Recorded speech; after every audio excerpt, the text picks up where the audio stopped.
కర్నూలు జిల్లా కోర్టు సంచలన తీర్పు వెలువరించింది. 2017లో వెల్దుర్తి పోలీస్ స్టేషన్ పరిధిలో వైసీపీ నేత చెరుకులపాడు నారాయణ రెడ్డి ఆయన అనుచరుడు సాంబశివుడిని ఓ వివాహ వేడుకకు వెళ్లివస్తుండగా దారుణంగా చంపేశారు. హత్య కేసును విచారించిన జిల్లా కోర్టు ప్రధాన న్యాయమూర్తి 11 మందికి యావజ్జీవ కారాగార శిక్ష విధించారు. మరో 5గురిపై కేసు కొట్టేశారని పీపీ వెంకటరెడ్డి తెలిపారు.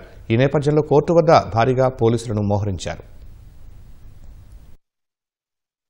కర్నూలు జిల్లా కోర్టు ప్రధాన న్యాయమూర్తి కబర్ది గారు ఒక సంచలనమైన తీర్పు ఇవ్వడం జరిగింది. ఈరోజు దాదాపు 16 మంది పైన కేసులుంటే 5 మంది పైన అక్విటల్ అయింది. కేసు కొట్టేసినారు 5 మంది పైన. మిగతా 11 పైన లైఫ్ సెంటెన్స్ ఇవ్వడం జరిగింది.